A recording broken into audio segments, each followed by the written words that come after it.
right, I think we should be live now. Cool. Says connecting live video.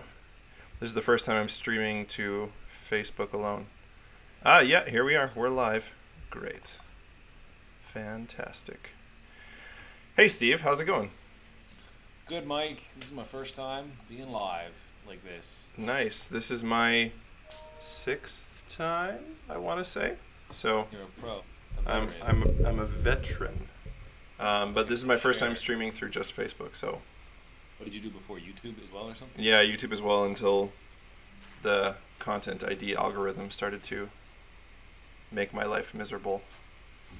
Anyhow, hi everybody. We're live now. I'm very excited to be here with Steve. Hey Steve, how's it going? Good, Mike. How are you?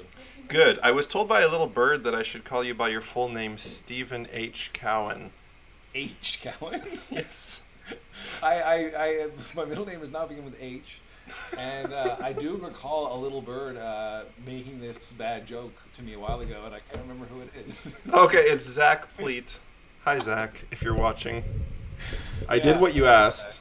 No, yeah, this is Zach is the bird that I remember. Okay. referring to me Okay. incorrectly. Good. Yeah, can't you see? Doesn't it say on my Zoom? Yes, this is my Mr. Stephen Craig Cowan. That's my full name. Right. Okay. I don't know if viewers can see that. Probably not. Fair enough. I fair enough. I'm just going to also open up the stream here because I realized that before I had a chat box conveniently located when I was restreaming, and now I don't. So I want to be able to see the chat. Yes. And by the way, everybody in the chat, if you can give us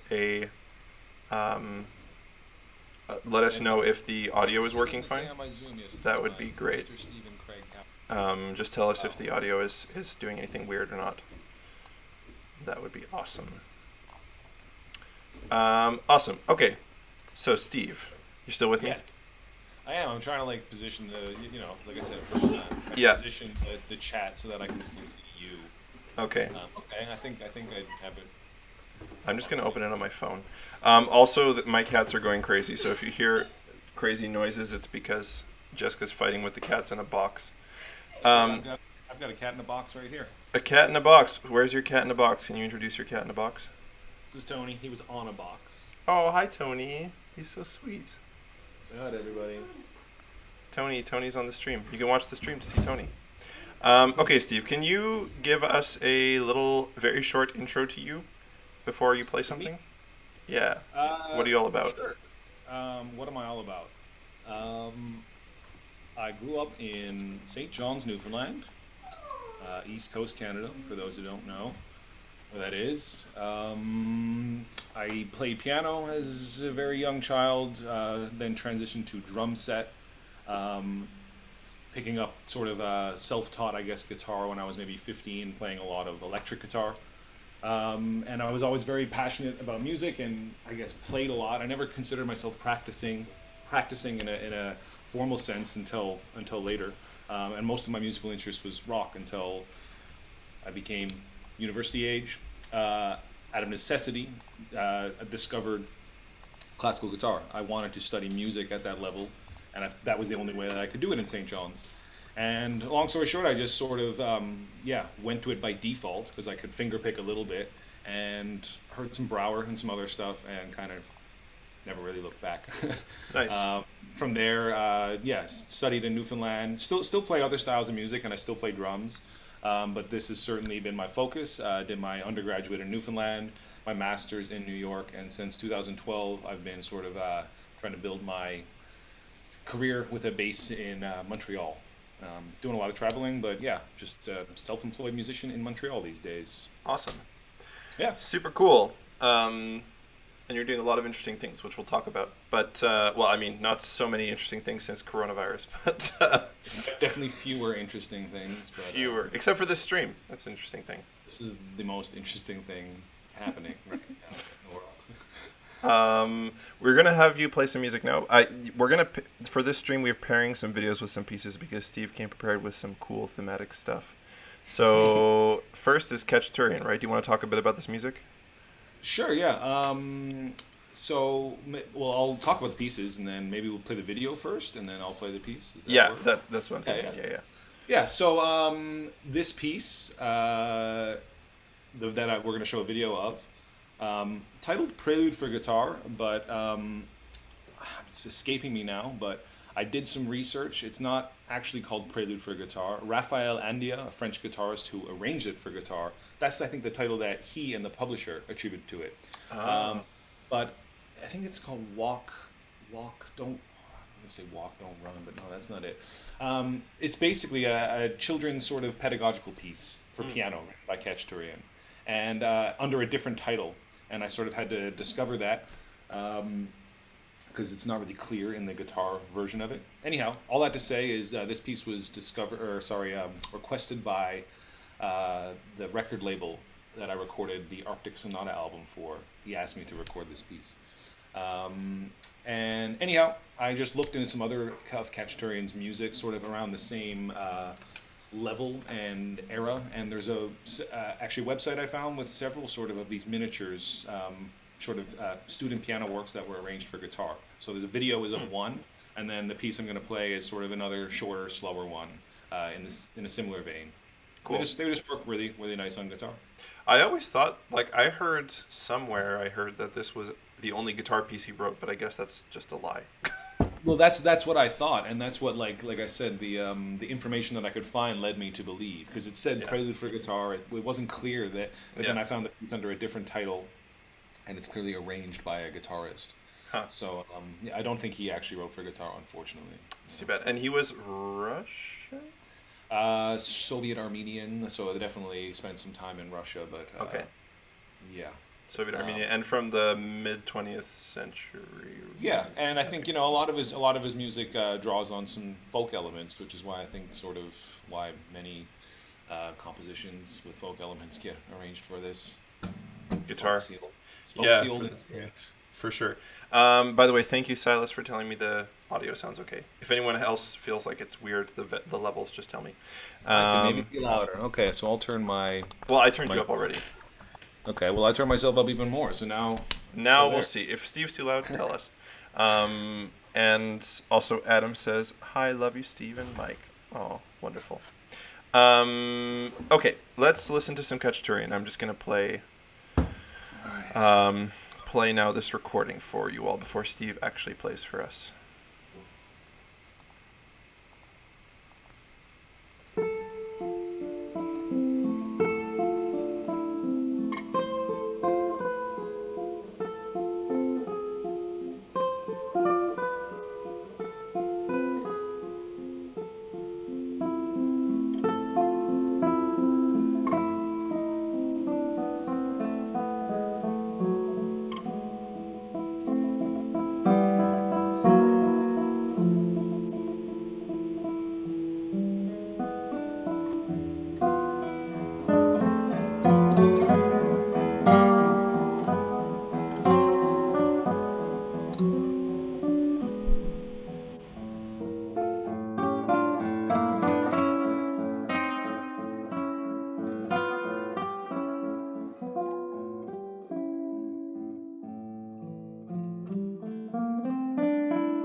Very nice. Cool. Awesome. Oh, wait. So were you showing the video then? Yes, I was showing the video then. Man. You just couldn't see it because it was only for the audience. It's okay. I don't need to see it. It's true. You've seen it too many times, I'm sure. So you're going to play another Khachaturian piece now for us, right? Yeah, this is just another one, again, another short piano piece from probably pieces written for. I think it's from a similar set for students. Cool. Some, And uh, everybody who's watching, if you could hit the share button, we would really appreciate it.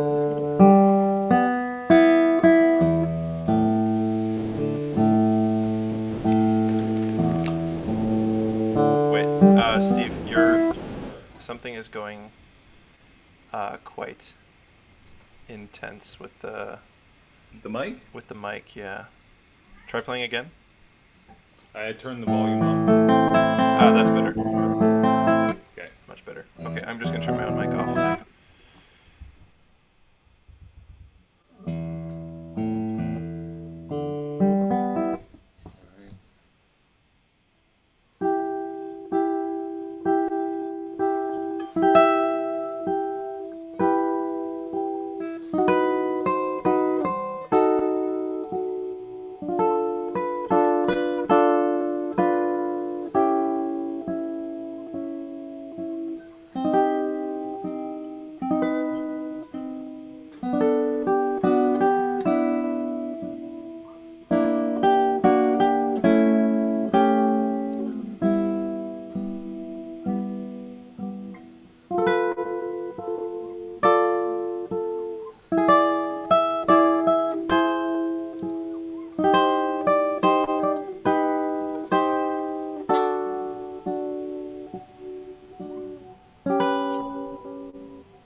Nice. Great. Awesome. Okay. Super cool. Yeah, that was it's very strange playing live like this. I honestly felt like just as nervous as I would in the concert. Well, you didn't show it, so it's fine. Technical thing too. Like I could hear background noise on your end. Should I mute my sound when I'm playing? I had my mic totally down, but I mean, if you mute your sound, then you won't come through, right? No, not mute my sound. I guess just turn off my like my output. Yeah, maybe you should. I think. Yeah, I'm just figuring it out because I think a bit of sound was coming through and going back into the mic. Anyhow. Okay. Back Could to happen. business. It's extra. Sorry, It's extra reverb, you know. Yeah, that's true. Yeah. Yeah, you're not playing in like a church, so you know. Yeah. You need to add all the reverb you can. My big cathedral here. Yeah, exactly. Cool. So, So cute piece, right? super cute piece. Yeah, it's nice. They're both like very charming. Yeah, I think thinner textures for student piano, which basically means like student piano music means like intermediate to difficult guitar music. Exactly. Yeah, for sure. Yeah. Yeah. There's that Segovia quote, right? It's like, think about the guitar as the piano, where it's only the left hand. Right. Except that it's not quite that simple, but No. But yeah. Awesome. So yeah, you talked a bit about your training, but what are your projects now? What are you up to these days? What does your artistic output look like in the last couple of years, or in the future soon here? let's see. I guess I started to get to know you and some other people in sort of our, I guess, Canadian but now international guitar scene around 2016 when I put out that first album of Canadian music. That definitely got a bit of attention within Canada, and that sort of like I guess desire to work with new music, work with composers in my sort of community, and just sort of program non-standard rep has sort of persisted through my career in many different ways. But that said, I still do play lots of traditional music as well. And I would say that putting out a few solo albums, that one plus the one that the Ketchturian is on being the second one, with a focus from maybe 2016 to 2018, 2019. But the past year and a half has been far heavier on the chamber music and much less on solo rep. I joined this guitar orchestra in Montreal called Forestare, which is a really well-established group that's been around for about 15 years. They have 12 guitars and double bass, doing a lot of sort of Baroque arrangements, Brandenburg Concerti, Debussy and Ravel arrangements. It's often sort of like guitar quartet repertoire, but multiple people on a part as well as double bass. So Adam Ciccoletti and I, who I'll talk about momentarily, joined that group, so that's been keeping me quite busy past year. Really fun project. Adam and I, Adam being another great soloist and a guitarist based in Ottawa. Currently Who's in the chat? Oh, yes, of course, for sure he is. So Adam and I have been colleagues, and you know him as well, and have been playing together as a duo for a few years, but releasing our first album in October with Analecta was a big project. Again, all new rep, sort of in a similar goal to my solo album, but in a duo format. So lots of commissions, lots of new works, and yeah, Cool. we've had some busy concerts and another busy season coming up. And on top of that, I guess the last chamber music project was with flutist Hannah Derrick, who is a colleague from mine in Mcgill. And we were all prepping to go on a big tour of New Zealand in May, again with new music by Jason Noble, new music by another Mcgill composer, some underrepresented guitar and flute repertoire from great American women composers. We had a really amazing set put together, and alas, it's not happening, at least not this year. Mm-hmm. But we also played very well together, Hannah and I, so that's a project that I want to keep going. So basically, yeah, the past year has been swamped with those three things. And I do miss the solo stuff. This is like other than Classical Guitar Society of Calgary in October, I think this is probably the first solo thing I've done in a while. Mm-hmm. Yeah, it's a different experience, but I think it's important for people to realize, like guitarists, to realize how important chamber music is for like the lifetime of an artist, you know? Absolutely. Well, I will tell you, there's something so really fulfilling about, crafting and obsessing over a solo interpretation for a long time and really nailing that in a concert or recording context. I think we all kind of live for that, but I don't think there's any arguing that like chamber music is like a bit easier, a bit more fun, probably pays better, more opportunities. It's just like Yeah. the pros, and there's a lot of great music out there. There's just a Mm-hmm. lot of really really huge things that make me really glad that I've embraced it more. Yeah, I mean, it's true to say that it's maybe not fulfilling in the same way as solo playing, but at the same time, it's also, there's a lot more, I think, well, it's true with solo repertoire, but there's a lot of opportunity for doing something different also in chamber music and doing something unique, which is part of the reason there are more like more opportunities too for, gigs and actual work that pays, but at the same time, it's partly just because it's less trod on area than solo playing. So Yeah, and I feel like we've talked, you and I have talked about this a lot, but as far as getting out of the guitar bubble and getting gigs with like other types of concert series, people are just, even if it's a small ensemble of two, yeah, that's going to pique their interest a little more than just one person on a guitar, unfortunately. yeah, even two guitars is Yeah. much more attractive Yep. to Yeah, an that's organizer. that's been our experience. So yeah, those are the projects lately. But always learning new music, reading through some stuff. Got some really great stuff from this composer in Quebec named Andre Villeneuve. He's written for me before.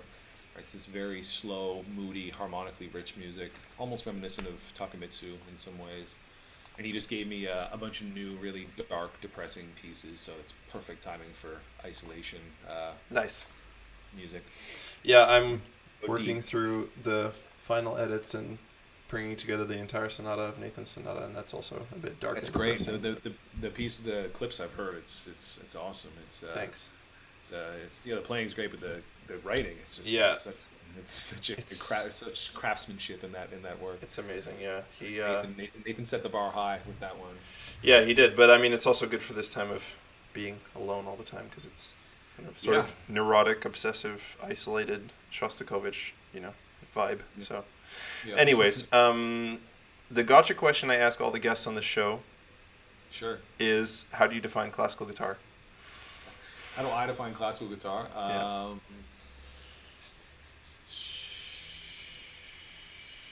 How do I define classical guitar? What is classical guitar?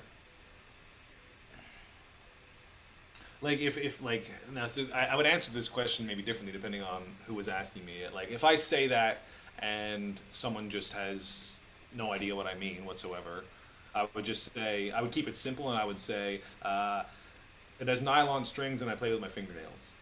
I wouldn't go much further than that. But if someone just basically wants to picture the instrument, if they don't know what it means as opposed to a steel string or electric, I would try to specify that first. If someone's asking more about maybe the musical realization of what we do in classical guitar, I'll often use the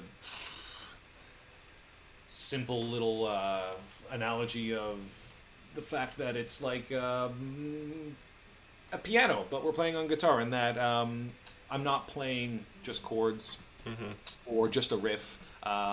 With whatever music I'm playing, whether it's modern or traditional classical music, doing multiple things at once. Maybe playing a bass line, playing a melody, playing other things at once. So that's I guess I'm trying to explain to people like the idea of the guitar as a solo instrument. So those are my two sort of, I guess, criteria for what classical guitar is to me, is like nylon strings and nails and sort of filling all the musical roles itself. It's not accompanying somebody else. Again, that transcends genre, I think. It doesn't need to be sword. It doesn't need to be Bach in order to be classical guitar to me. If you're sort of noodling around on some new age chords on a nylon string with nails and it has multiple voices, that's still under the broad umbrella of classical guitar to me. Okay, yeah. It's more of a physical and just produced sound thing as opposed to tied to style, as my safe way of trying to think about it, if that makes sense. Yeah, I would agree with you. I mean, some people, I think it was Tim Beattie was saying it goes beyond nylon strings because you also have classical compositions for electric guitar, but I don't necessarily see that as classical guitar anymore, I don't know. To me that's Electric guitar. That's electric guitar. Yeah. in classical in a contemporary classical context. Yeah, I guess. Yeah. Whatever a contemporary classical context is supposed to mean. Yeah, just I guess again for me that is something that is maybe it's notated on a page. Yeah, I don't know. It's expected to be, and it's expected to be done maybe like a specific way. Right. It's just following a lead sheet and improvising in, even if it's a very out there sort of jazz idiom, is not the same as what I would consider contemporary classical. It's more notated out. Yeah. Well, I mean, it's just the categories start to break down at the margins, right? Yeah, and there's so many gray areas too. If you look at contemporary classical pieces with large elements of improvisation, which we're going to talk about shortly, I'm sure. Yeah, that's actually segueing nicely. Wow, it's like we scripted this. Perfect segue, and it wasn't even planned. Wow. Well, actually, first, before we talk about Shadow Prism and you play it, can you just describe a little bit about Class Acts? Because you've been super involved with Class Acts over the years. Sure, yeah. And I've mentioned it in a few streams. I think with Nathan we mentioned it, but just if you can describe your work with that and working with different composers, particularly ones who didn't play guitar, or what your experience has been with that. Well, I was only super involved maybe the first year they expanded it. I think Rob McDonald was sort of the grandfather who did it in Toronto the first time. And then they reached out to me to sort of set it up at Mcgill, in which I did. I sort of used my contacts to find some other players to realize the pieces. I helped choose the composers, and I got the facilities at Mcgill. So obviously there's a lot of administrative work in bringing it there. And at that point I had already worked in the Montreal Contemporary Music Lab. I had worked with both Jason and Andre Villeneuve, these guys who I went through my own Class Acts process with, in that they sort of tried things, it didn't work, and we bounced it back and forth. So I'd already had a bit of experience in doing this with composers who were just colleagues of mine. But the idea to sort of get young composers still in sort of academic circles to join this and really have kind of the support and the means to refine it over many months, I think, and with multiple guaranteed performances. I think that was what was really great about it, is because so many of us can find someone who is an expert in something we're interested in and say, yeah, I'll meet up and we'll do it. I'll help you. But we're all busy, and unless you sort of have that sort of goal, I feel like the you're not going to get the results as fast. So that was just really great for me to have like structured, like you guys are meeting this day, the concerts are this day, have your drafts, your updates, just basically having sort of a schedule to the whole process. Produced a bunch of really exciting new works that all work really well on the guitar.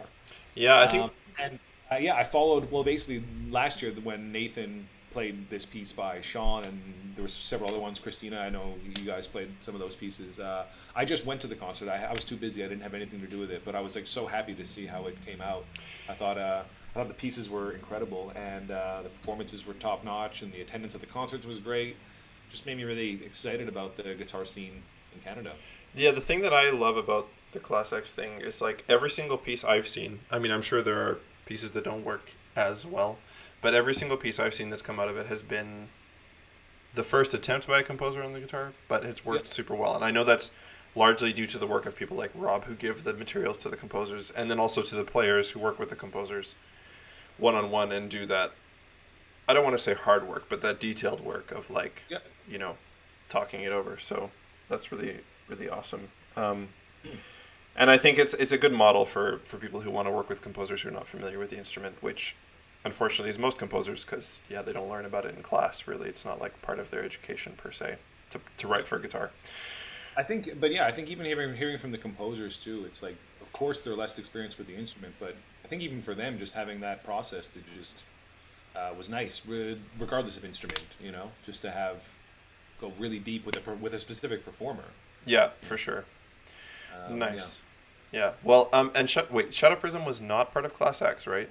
No, Shadow Prism. I just asked Jason to write me a piece, and he's a nice guy, so he just did it. Okay, nice, cool. Well, let's talk about Shadow Prism because it's a piece that both of us have played, but obviously you played first since it was written for you. I've got the score here, and I'm going to try to get OBS to cooperate with me, and allow me to. I want to blow up the score and like put it on my wall. That's a good idea. Here, let's make Steve's window smaller. So as Nathan said, he's just worried about playing this piece. If you light too many candles, you might summon a demon, you know? So I hope everyone can see on the edge here the score. Do you want to describe a little bit about the piece, Steve? Oh, wow. Sure. I mean, Jason has his like perfectly written like program note, but let's see if I can just put it in my own words, based on sort of commissioning experience. Jason is really interested in, I guess, my talks with him beyond guitar, things like texture and timbre, much more so than say like melody, harmony. Even rhythm. He has a very unique approach to rhythm, and we have some rhythmically involved. So forget what I said about rhythm. But and he was fascinated with just the sound of a harmonic, and he asked me about that, and I thought, oh great, next thing we need is just sort of another harmonic piece, harmonic piece on the guitar. Especially and then he got into the idea of sort of a novel tuning. Yeah, the tuning is super cool. The tuning, which is again, so I was thinking, duo Kenzo on Elite and some of these other pieces who have done similar things, and I was worried that Jason might sort of redo something that has been done, but he absolutely did not. I think the tuning that he chose and the sort of sound world it creates and the structured improv in the piece and the fact that it's not too long, just make it really special. It's really special, yeah. So the tuning is basically like it's the Petrushka chord, right? The two major triads, a tritone apart. That's it. Music nerds out there, the thirds of the chords are just intoned. Yes. So a little bit flatter than they normally would be based on equal temperament, and as a result, we get some really close beating harmonics. I guess I'm gonna like. And the great thing about it is you can tune with the harmonics that he uses in the piece, and so it's quite easy to tune actually, even though it takes a few minutes to get your guitar in the right, tuning. But that was a nice thing. Is I also thought about this too. I played this in several concerts and you think, okay, I got to retune three strings. It's going to be a nightmare in the context of a concert, but all three of those pitches aren't going very far away from where they normally are. No, and yeah. So it settles pretty quick, and it actually goes back to standard pretty quick. Like I played this in the middle of a set before, and it's like, I don't know, it's no different than me being the neurotic player that I am, who tunes a bit too much obsessively, anyways. So yeah. Yeah. Okay. So Phil Goldenberg says, "WTF are these runes?" Okay. So basically, do you want me if I explain this, Steve? Is it okay? Please. Okay. So if you can see my mouse here, oh, it's like doing weird things. Okay. Below is what you play if you were playing in standard tuning with the harmonics, because the tuning having three strings that are a half step apart of what they normally would be, it becomes difficult to read. But above is what you hear sounding. And in each prism, you can basically stay as long as you would like. And you have to follow the direction of these tiny little arrows you can see. These little arrows. So, but essentially the arrows are just going, never repeating on the same string, right? Yes, it's just a complicated way of basically don't repeat any harmonics on the same string, because the idea being that he always wants something to be overlapping. He's trying to build up this sort of texture of harmonics. Yeah, and so it's aleatoric in the sense that you can stay in this region, this prism, for as long as you'd like, but you're supposed to do certain things, like obviously crescendoing, as you can see, and playing rapidly, lightly, evenly. Later on, there's some accelerandos, ritordandos, this kind of thing. But the thing that I really like about this piece is that it's aleatoric, but actually you would think it's in some ways then easy to memorize, but coming up with an overall structure in terms of following the dynamic and temporal indications that he put is actually quite a big challenge, because you have to kind of, I don't know, well, of course it should be somewhat free, but it's a bit interesting being free with one aspect of the music and then following directions with another, I guess that's the thing about aleatoric music.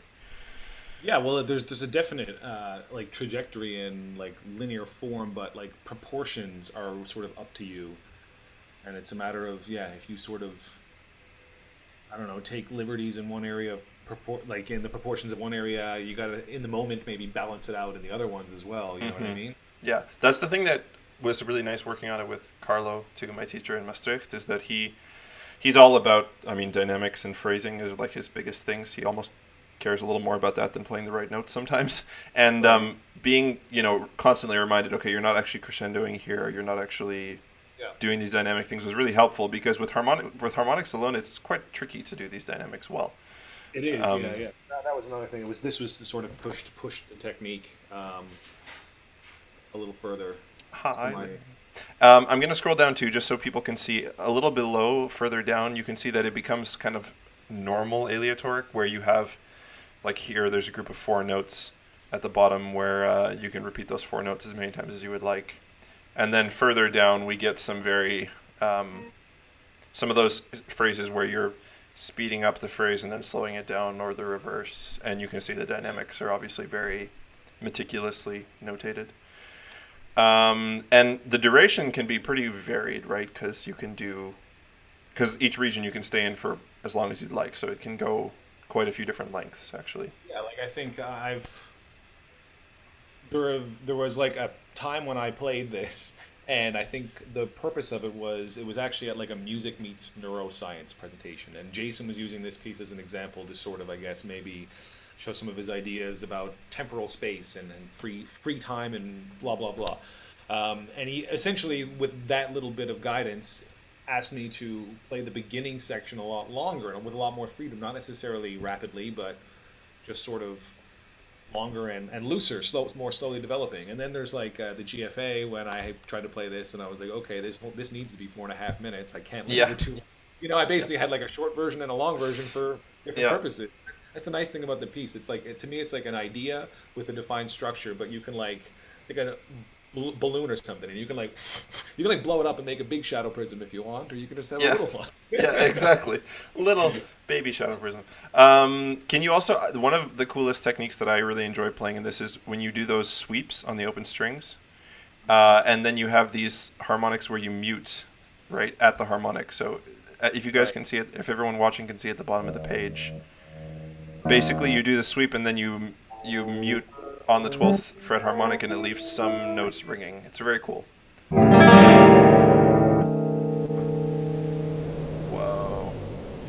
Amazing. Yes, and yeah. So watch out for that when Steve does it. That was just something that, geez, and it's like, seeing it came to me in a practice room one day and was like, does this work? And I was like, I know. I don't know. And by the way, if anyone in the chat could, I forgot to put it in the description, which I feel very bad about it. But if someone could find the page of Productions DAWs where this is on sale and post it in the chat, that would be awesome. Because if anyone's interested in playing it, you should give it a look. Or just looking at it. It's Yeah, exactly. Or just buy it to look at it, indeed. But if someone could find the link from Productions DAWs, that would be awesome. Okay, so, and I think that's basically all that I wanted to demonstrate from the score. Oh yeah, over here you can see that there are some of these aleatoric sections with these prisms where you stay like in that larger circle, you stay in this region going between those prisms for as long as you would like also. So it becomes a little more complex as you go along. Yeah, cool. Okay, I'm gonna hide the score now. And we are going to hear Steve play it. Just one moment. in the true spirit of all this freedom we're talking about. Yep. I didn't really think about. I think I've played this piece enough. I think I still know how it all goes. But I deliberately didn't really prepare an idea for what was going to happen. Right. Yeah, well, that's important. I mean, when I started learning it 2 years ago, when I showed up in the Netherlands, I heard it from you, obviously, but I decided 6 months before I started learning it to stop listening to your recording because. No, it shows, and it's like because, as I said, what brought me back to wanting to do this today was just hearing even just your treatment of the opening. It was like a whole other universe than what I did, and I think that's so amazing that we can get the same thing from those runes. Yeah, thanks, man. Well, I mean, that's the goal, is that every person who plays the piece imprints their own thing on it. Also, Daniel posted the score, so thank you, Daniel, for that. Much appreciated. Okay, I'm gonna hide my video, and we will hear you play Shadow Prism.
Mesmerizing, Steve. Very nice. Awesome. That was interesting. Yeah, totally. Nice. Weird. Yeah, weird. It's a weird experience playing that piece, I have to say. Yeah. Yeah, cool. I like that the opening you did a little cello rondo a little bit. You brought it Well, up. that was sort of, I started off slow, and in the moment I was like, well, maybe as I add notes, I should just get faster with each added note. Building. Yes. Building, yeah. Yeah, So yeah. that happened, and yeah, I like. Again, I think I don't think I realized it the way you did, but even just something about, even though he says rapidly and lately, something about me wants to be a little more sparse at the beginning. Yeah. I Yeah. remember you had a bit more space there, and it sounded really good. Yeah, I took less rhythmic space and more dynamic space, I think. Yeah. But I like this rhythmic change. Um, yeah, one other thing that was interesting that Carlo thought of with it was those sections where you have um, the parts that are supposed to speed up, and then it's a repeated section. It's one of those repeated sections where you have like the eighth note to the 16th note head. You play it as someone would if they just looked at the score, I think, where it's like it's getting faster, and then when you restart the phrase, it goes slow again, it gets faster again. But Carlos said, why not do the repeat multiple times, always getting faster the whole time, which was... Yeah, and I think, you know what? I know in other instances of Jason's music, what you just described is what he's looking for. So it could be maybe that's what he was thinking, and he heard me do it the other way, and he just let me do it. I'm not sure. It could work both ways, but I do know that in River and Cave, for example, there's a similar cell with what you just described, and that's how Adam and I treat it. We just sort of get faster, or maybe crescendo each time. I can't remember what the... Yeah, I like actually playing it both ways. Maybe as I keep playing the piece, I should do it differently, different times. For the first 6 months, first year that I played it, I just wanted to be very clear with what my plan was so that I had a good performance, Of course. It Yeah. was on your exam, right? Yeah, I was on my exam. So, yeah. And I mean, if people want to hear two very different recordings, they can find both of them on YouTube. So, shameless self-plug. Check out. And I think Ben has a recording on YouTube also. Yeah, Ben. Yeah, that's the thing. He's getting around. Yeah. Oh, and also Ben left a comment saying, "Do you have any fave performances of the piece over the years?" I think he means your own. Like, do you have any? Me? Yeah. Do you have any times when you were like, "I really like the way I played it that time"? I played it. Yeah, I do remember this piece being a very strong performance, particularly when I played in Paris.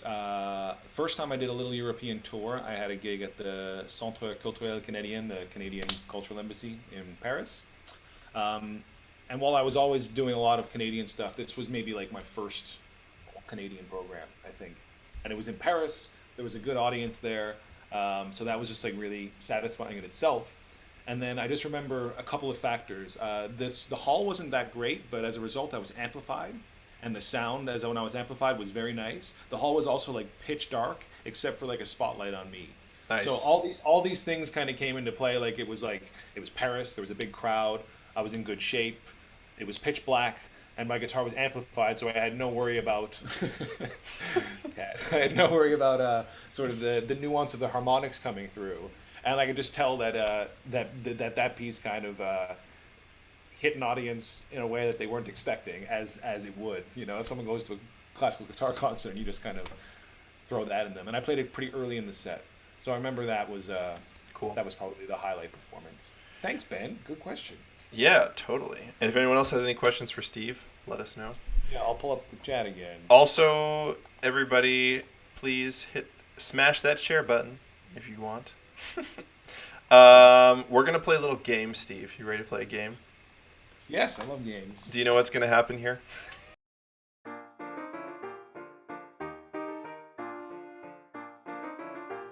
Here is the part of the show where normally we would play the repertoire guessing game, where I embarrass the guest by playing clips from guitar recordings and having them guess the piece, composer, and player, and we talk about the music.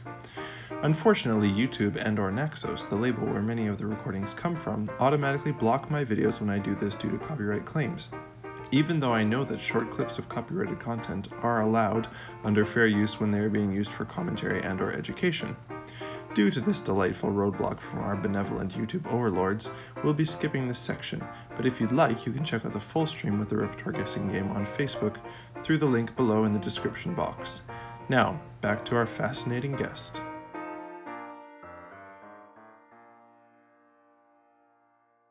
Nice work. Good job, Steve.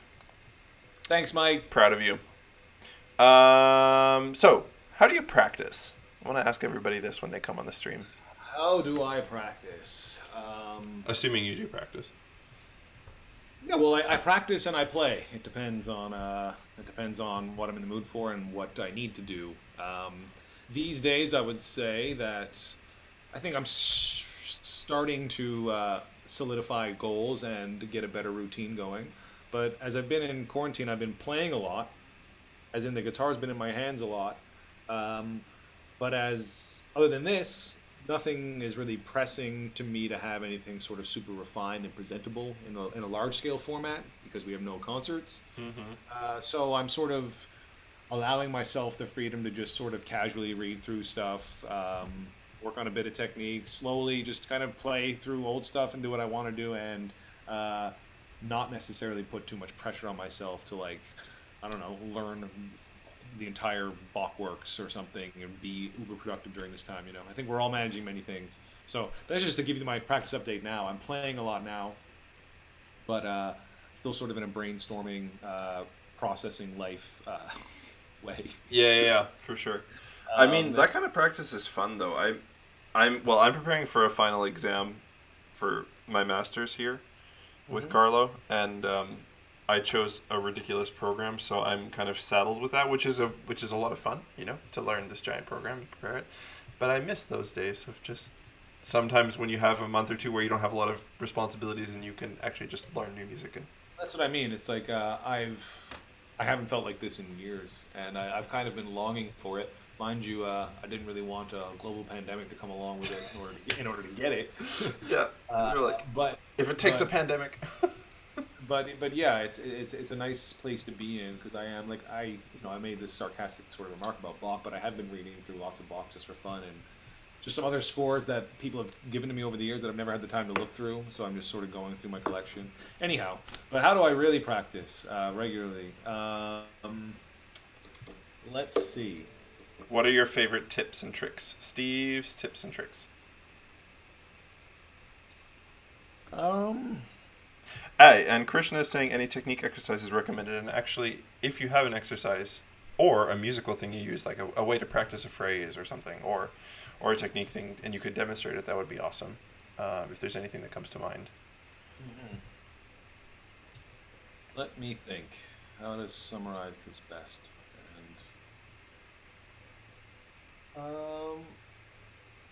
I don't and have never been super interested or diligent in practicing technique just because I feel like it should be part of every day. I'm excluding warm-up. I always do a warm-up, and I'll talk about those momentarily. But I guess I'm lucky in that when I did my undergraduate degree, my first teacher was very technique focused. Like the first 15, 20 minutes of every lesson throughout my degree was technique, and then we would get to the rep. And of course, then I worked with David, and not to say that my technique is perfect, but I feel secure pretty much in all the rep that I choose, in my ability to do what I hear. I don't often sort of run into that many passages right now where I feel like it's pushing a limitation I have in my technique. That's not to say my technique is flawless, it has to say with what I choose. Yeah. I'm choosing things to my strength, and even things that may be notated in a certain way, such as a scale that someone is maybe expected to, or in the past would have blasted out with all rest stroke scale. I might do it with a bunch of slurs. I basically I play to my strengths. Um, Sorry, just to interrupt you. I think that's something that's super underrated among guitarists to talk about is playing as if you have a unique body and personality. Weirdly enough, because we all do. Like, just, I mean, being in a relationship with a singer and playing with a singer, it's amazing to realize how much singers think about what rep works for them, you know? And I think guitarists could think about that more because we just don't. And I think a lot of players force themselves to play things that don't necessarily serve them in the long run, you know? Yeah, like I just use that example because like fast rest stroke scales have always been a weakness of mine, but luckily I don't really have a strong desire to like do them or like do pieces that I think require them. So it just sort of works out. Um, that said, um, what I will say about sort of really productive practicing that I do these days is while I'm not that diligent in regular technique exercises, if something does come up in a piece that's challenging me, I will turn that excerpt into an exercise. I'm a big person of that. Like I won't just take something from a technique book. I'll take a section from a piece, and turn that into an exercise. Um, I always warm up both hands, rasgueados with both hands, repeated notes. With the left hand, too. Yeah, with the left hand too. That was sort of a Pablo style thing. This is probably the first thing I do with coffee and sort of just really sort of get these extensor muscles going. Um, Arpeggios, slow scales, Brouwer 6, Villalobos 1, octaves, some of the stretching exercises from pumping nylon, and some of the actual stretches from Aaron Shearer. Okay. That's like 10 or 15 minutes. Then I shake it out. Then I go into music, and essentially, I guess the biggest thing I do now is focus on when I'm learning a piece or refining a piece, way smaller sections than I ever used to. Yeah, I might only, but like with many different pieces, I guess to keep the interest. Yeah. Yeah, like I used to, I guess, get like one big piece and I'd focus on that one big piece for weeks. And every day, all day, every day, I'm working on that whole piece, all 15 pages of it, just going from the beginning, going to the end. And it's just maybe after months, it starts to solidify into something. But I can't work like that anymore, and I don't want to work like that anymore. It's really, I don't know, half a page of Vice, and I will decide 100% on fingerings, dynamics, posture, get used to it, tempo, and just really work in everything for that little section as if it was what I want it to sound like in a performance. So and I think if you focus on small enough sections, depending on how hard the music is, you can get it to a performance standard pretty quick, you know? Yeah. If it's short enough, and then after maybe that, maybe I'm a bit tired of Vice, so rather than doing the second page of Vice, I'll maybe do a similar thing with something else I'm working on, a piece of chamber music. That's sort of my first most, I guess, mentally demanding area of practice. Then later in the day, I would, I guess, maybe get more to pieces that aren't as new, pieces that I want to either maintain or bring back for future performances. And so I'll think maybe more detail oriented and a little more about just the big picture. Yeah. And that might involve playing through with the score. It might involve playing through slow. Um, it might involve playing through with a metronome. I don't do a lot of work with a metronome, but sometimes I do. Mostly to keep me slow. Yeah, that's the key. I really find the small sections and variety is key for me too. Mhm. And I like to delineate between work where you're actually trying to solve something, which has to be small and detailed, and work where you're actually trying to get a big picture, play through, feel the overall structure, express the overall structure of the piece, right? Those are two Well, very different things. yeah, well, and in fact, just to basically summarize what I'm trying to say in this long-winded way, if anybody's interested in how I practice, I think it was drilled into me by David Leisner, and there's a section in his book called Tips for Practicing, and he boils it down to two areas, not four, two, which is what you just said, and he calls them analytical work and soul work is what he describes them as. The analytical work is where we spend most of our time. It's where we problem solve. It's where we play slow. It's where we write fingerings in. It's where we experiment and choose the best solution. The soul work is when you're leading up to a performance and you can't have the magnifying glass on everything. You just kind of got to work on communicating your idea with a performance from beginning to end. Yeah, and you can't have either end lacking, right? Like there was a point preparing for one of my previous exams where I was doing so much analytical work that Carlo was just kind of saying to me, like, it sounds like you don't play through the piece at all. And I was like, well, yeah, because that's not really good use of time. And he's like, yeah, but 2 weeks before your exam, you should be running it all the time.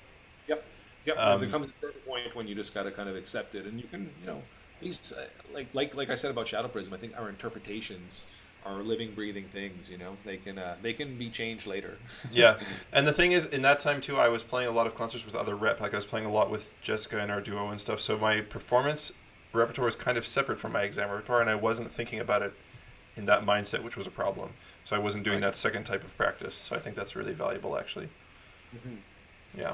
Yeah, that would be how I say I spend the majority of my practice. I do a little bit of technical warm up, and then I work on pieces with the music in front of me, and I try to write fingerings and things in.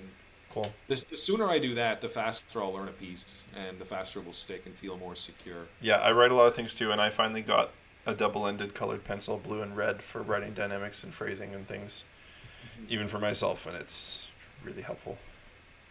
Yeah, yeah. Steve is saying in the chat, I remember you telling me, or sorry, Tim is saying in the chat, I remember you telling me about that way of learning a new piece back when you gave a masterclass in Amsterdam. I've tried it with several new pieces since then, super effective.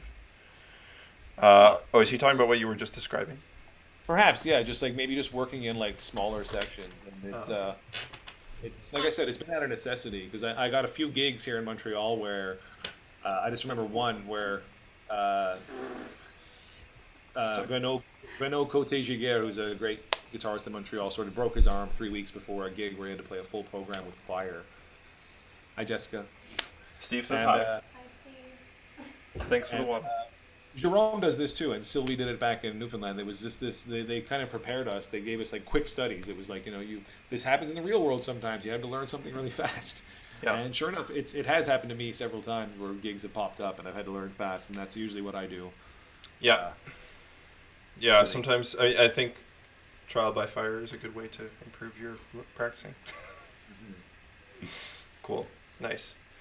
Awesome. Well, Jessica just kindly brought me water and a beer, which is very nice of her. So I don't know. Are there any other questions? I don't know if I answered any. I wish I had better. I think practice that sums up my practice tips. Maybe not specific technical exercises. I think that's very person specific and rep specific. It's just to give it I don't feel like as a teacher I can just give one of these general right hand or left hand things in one of these 1 minute video that'll benefit everybody. Everyone has different strengths and weaknesses, and like I said, I find those recommendations need to be personalized. Yeah, and also they have to be, I think even more importantly, the player has to take ownership of knowing what to do with those two and when to change them. Because I think that the little exercises you do, because personally I don't think technique should be such a huge part of your practice, except when you're going through a part of your development where you're really developing that. Yep. But the rest of the time, it has to morph along with what you're doing, right? So. Yep. You have to be, I think players should learn as soon as possible to take ownership of evaluating what they have to do to improve their technique. And again, for me, just fundamentals of just reducing tension and I don't see the point of working on slurs all the time if your left hand position is off, or working on crazy fast right hand speed if your hand is really tense and at an awkward angle. Just fix those things first, Yeah. Sorry. Sam Desmond is saying, how about the Cremona pickup? I think he asked earlier about it. I use a Cremona as well, but are you using it a lot? Not a lot. I recently used it and I got this idea. I have an amp with 2 inputs, and I blended this and a mic, and that was pretty good. You got to get the tones right. But basically, this is great for the convenience. And yeah, essentially not having to bring a mic and a mic stand. But I find it's a little boomy and muddy sounding, especially when you get it up at a louder volume. That said, at a low volume, it produces a really nice low end. So then I mixed that with a microphone to get a little more of the definition, and I had a sort of a fuller sound. I used that for rehearsal with orchestra, and it was pretty good. Yeah, I find with the Cremona I had to really boost the trebles on my AER amp, and reduce the bass quite a bit. Like, I mean, I just had to tweak a lot on the amp to get it not to sound boomy. But in the end, you can get a good sound out of it. Sam has another question. Do I commission pieces or people just write for you? Both, I would say. I would say through just maybe like colleagues that I've met or friends, sort of we've agreed that they want to write a piece for guitar and I will play it, and there will be no, I guess, associated fee. It's sort of a win-win. I get a piece, they get a performance. Those situations are sometimes, but there are other times when I think composers certainly deserve the money, as do some performers to learn them, and so either through my own money or some grants, funding support. I've paid composers when I can, of course. Yeah, of course. I would love composers to receive money every time they do something, but sometimes, luckily, a few of them I've worked with are like professors, so they have sort of, I guess, maybe a secure source of income and don't feel they want to charge me for a piece. Other younger composers, pretty much, I'm always trying to get the money in some way or another. Yeah, Sam is actually asking now. I think there's a delay in the chat. If you commission, how does that work? Start, I mean, finance wise. Yeah, I mean, I think what you're saying is totally true. In my experience, which is less than yours, but I have some in the last 3 or 4 years doing it. I think it's really important to address these things head on at the start of the project, in the sense of, like, if you're working with someone and you say, like, look, let's apply for a grant to have this project in mind, and we're going to ask for money from the Canada Council or whoever you apply to cover the piece. If we don't get the grant, what would you ask for this? What would you expect? And I've had some composers say things like, oh, if you make a nice recording and tour it, I'll be happy, But other composers said, okay, this is the amount we're asking for the grant, but otherwise I would be happy with this amount if that's what you can afford. So you kind of have to work it out, I think, case by case. Yep. And try as hard as you can to make sure the composer gets paid. But also, another thing is just make sure you play their music a lot. You promote it, you record it, Mm-hmm. Steve, you do really good at that, and I think that's probably also encourages composers to want to work with you because they see that you're... Yeah, I try to, and I think it's a nice thing for composers to write for soloists or small ensembles, is that they're generally going to get more performances than if they write for like a one-off orchestra gig or something, So that's what I'll try to do in my projects, is just play the pieces many times. Yeah. Okay, Ben's asking for grant writing tips, but someone else said play something, so I think we should play some music. If that's Sure. okay. Sorry, Ben. We'll get back to those questions with Ben. Yeah, for sure. We will. We're gonna play the Vice video first. Yeah, so I'm gonna play a video of some Vice, and then you're gonna play some Vice live. So let's hear this Vice performance.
Keep going.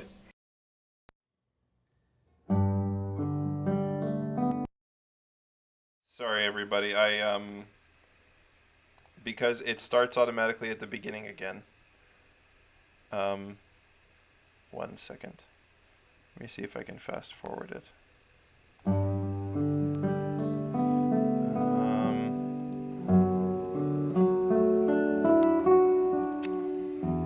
Okay, sorry, Steve. I can't fix it because it starts at the beginning every single time. Steve. Sorry, I since I turned it off, every time I turn it back on, it restarts at the beginning, so I can't play the second part. Okay. Well, so the second movement, I guess we'll miss the second movement. Yeah, sorry, everybody. Because when I do it through OBS, it automatically Well, I yeah. mean, the prelude is only 1 minute. You could just watch that again. No, it's okay. Oh man, that prelude, like, can we just talk about the cadences? It like he psychs you out like twice with the cadence where you expect it to end. Vice is all about psyching you out. Yeah, it's crazy. It's like, Yeah. yeah. Okay, so what are you gonna play from Vice? Well, I mean, that was the prelude, and then there's the element in the video. I'm just sort of working through 3 of the other movements. They're very much works in progress. I think I need to change some things about them, but I'm gonna play them for my digital audience anyways. Awesome. All 3 of them? I think so. Yeah, I won't do repeats. So it shouldn't be too long. Oh no, no worries. That's good. I'm sorry everybody for messing up the video. You can find it on YouTube if you search Steve Cowan Vice.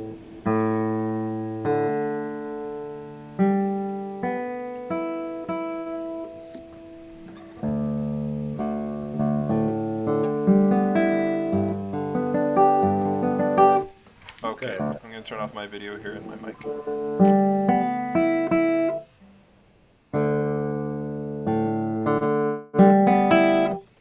Ready? Ready.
Awesome.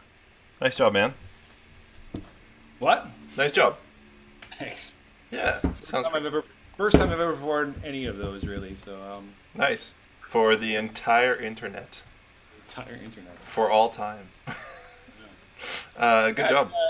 It's beautiful music. It's tricky though. A G major, drop D, so it's mostly the left hand. Just a lot of stretches, keeping everything in tune. Yeah. Steady. Well, you do all the cross-string stuff admirably. Trying. Yes.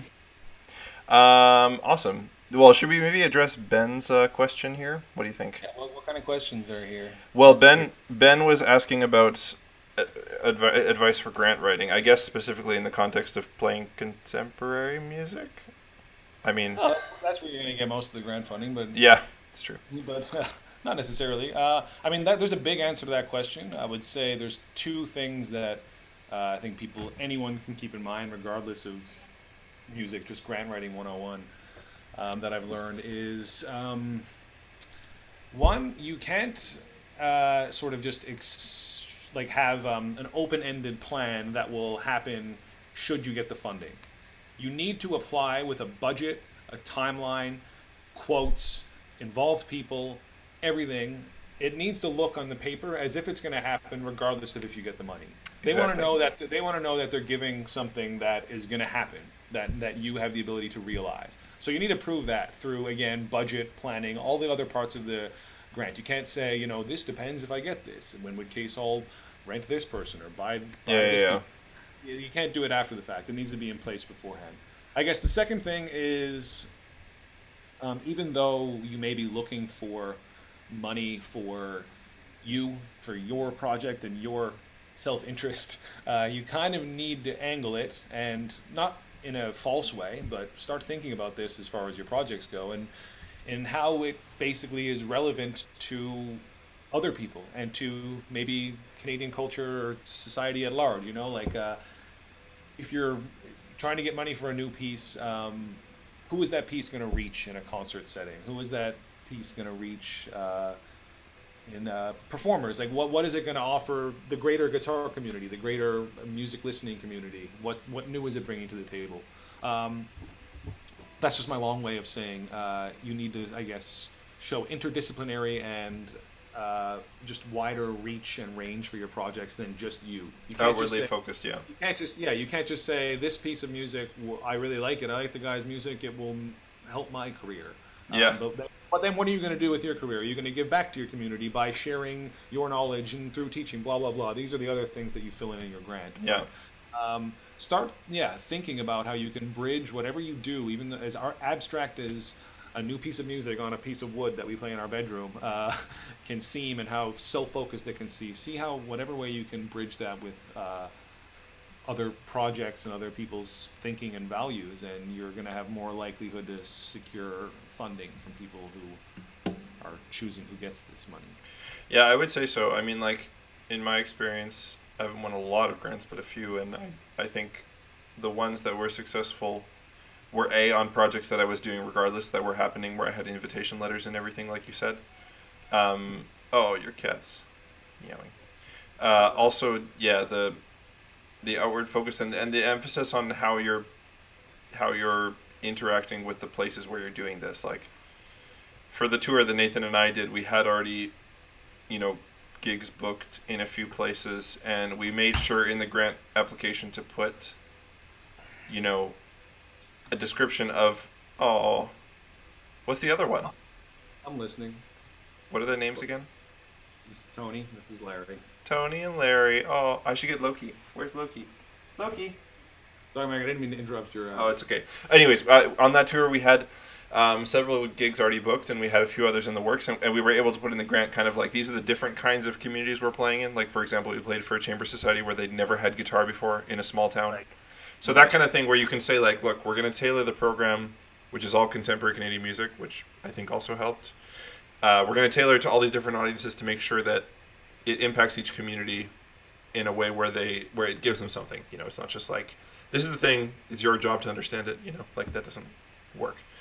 So, yeah, I think that's very good advice. And if I was to give a piece of advice, I would also just say, think about what you program, which is not something that performers like to hear in the sense of like potentially changing their program for these kinds of things, but you should consider what are the priorities of the organization.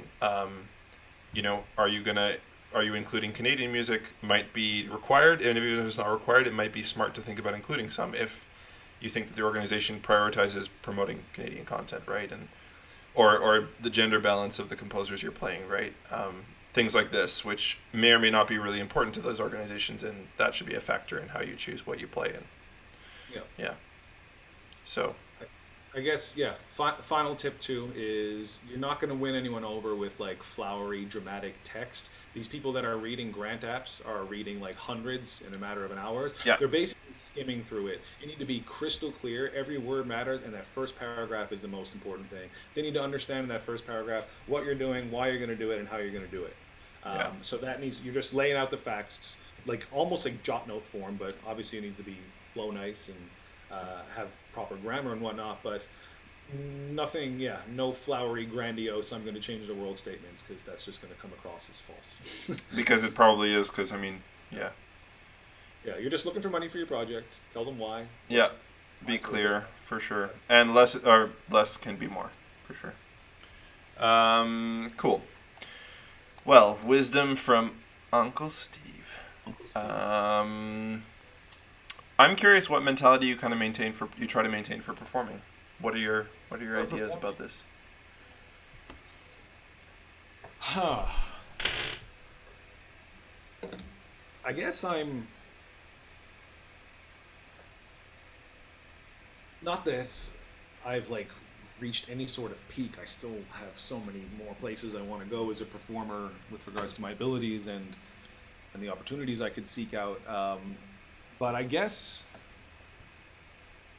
being in the age I am, you know, early 30s, having, I guess, secured some sort of reputation within this little niche world, whatever that means, it's sort of, I guess, helped with my confidence at this point in that, how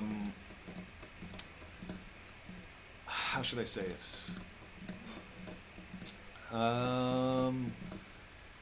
It's not that I definitely still feel like I have to give my best and maintain what people are expecting to hear from me, but there's a little less pressure, I guess, because through competitions and just through experience, I've already, quote unquote, maybe like proven myself a little bit.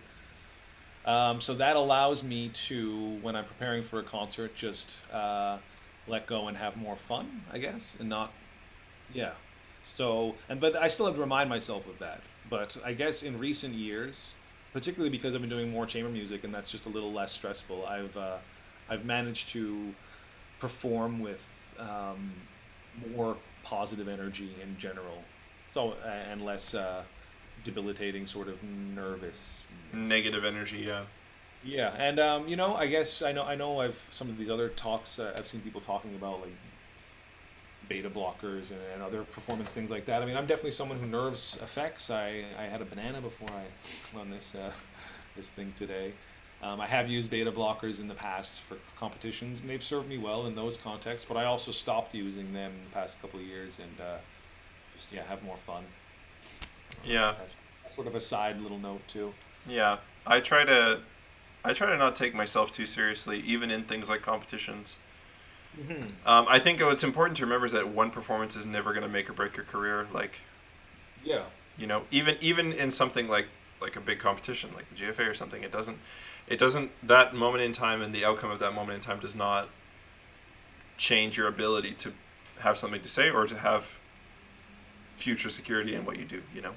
Yeah, and I guess I'm at a point now where I would say, with regards to any performance, the two constants are that, like, I'm going to do what I have to do to prepare, and afterwards, whether it goes amazingly, okay, or pretty bad, I'm not going to feel that bad. I'm going to feel okay. Like I said, I have a good, healthy relationship. So those two things are constant. I guess what's changing, what I'm still learning, is my mental process when I'm actually performing. I'm still always, toying around with. Sometimes I've had some of my best performances where I literally feel like I turn off my brain. Nothing goes through it. I'm just like, it's like an out-of-body experience. Other times it's like I put extra effort into focusing on everything. It's like I'm hyper-aware, the opposite, and I play really well then too. So it's more about the mental engagement that I'm still. It changes day to day. It changes on the type of the um, environment and like how much I've slept or what I've ate. But I guess I want to get as systematic with that point of it as I am with like the preparation and my feelings about performing. Yeah. You know, that's always the wild card. Is my brain will just do different things when I'm on stage, and I want to be able to, yeah, like have like, okay, I'm starting. I think about this. I breathe this way, and I'm gonna have a good performance. If it was only that simple and that consistent, Mm-hmm. Yeah. Yeah, for sure. Ayana Gandrabur says, "What a nice initiative and great to find you here, Steve." Oh, nice. Hello, Ayana. Awesome. If people have more questions, please send them in to us. If you want to ask Steve anything, or if you want to ask me, your lovely host, anything. But Steve, let's play another game. You ready to play a game? Yes. This is going to be classical guitar Would You Rather. Okay. Okay, so you have to answer these Would You Rather questions. First question. Would you rather have uneven tremolo or uneven scales in a concert where you have to use both more or less equally? Ooh. Huh. Neither option is very appealing, I know. But what's more important to you? That people are impressed by your tremolo or impressed by your scales? Well, Mike, impressed is never the goal. My goal is to move, not to impress. Oh my God! How wise, Steve? You're Guru Steve here. Um, Okay, not impressed, but like, would you rather people hear even tremolo and that brings them joy and happiness inside, or even and intense scales?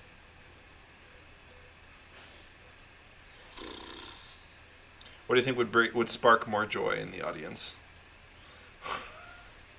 even tremolo, I guess. Even tremolo, okay.